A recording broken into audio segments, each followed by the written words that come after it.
Samantala sa Palo, sa Leyte, tiis-tiis pa rin ang ilang nasalanta ng super bagyong Yolanda sa nilipatan nilang mga bunkhouse. Pero mas maigi na raw yung mga yon kaysa manatili sila sa kanilang dating tinitiran. Mula sa Leyte, nakatutok live si Jam Sisante. Jam. Mike, halos walang tigil ang ulan dito sa Leyte, bagamat hindi naman ito kasing lakas kumpara noong mga nakaraang araw. Kanina binisita natin yung ilang bunkhouses sa Palo at sa kabutihang palad hindi naman na sila binaha o pinasok ng ulan. Pero may problema pa rin dahil wala pa rin daw silang supply ng tubig at kuryente at medyo masikip daw ang bunkhouses.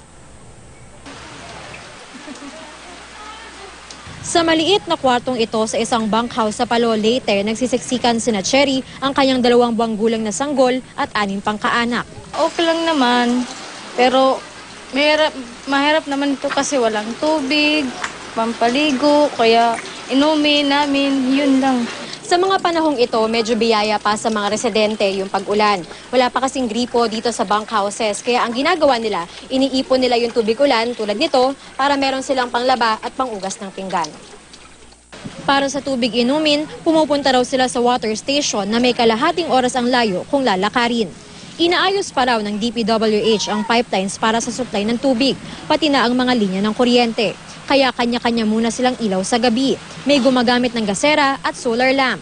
Pero kahit ganito, ayon sa mga residente, mas maayos naman daw ang sitwasyon nila sa bunkhouses kaysa sa mga barong-barong na itinirik nila pagkatapos ng hagupit ng super bagyo.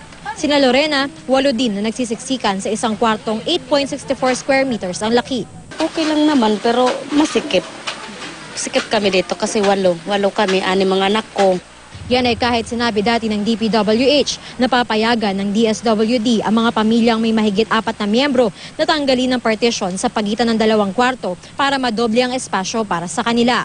Aayusin daw ito ng DSWD. There was a go signal that they can collapse, they can make use of two rooms, no? And that either i-collapse nila or they can immediately use the other room. That is being addressed by the CMS nowadays. May target daw ng DPWH na matapos yung mahigit 200 bunkhouses sa January 31 para malipat na yung evacuees sa mas maayos na tirahan. Mike. Muulan ba dyan ng tuloy-tuloy o nag-uumpisa na ba tulad doon sa ilang bahagi sa Mindanao, Jam?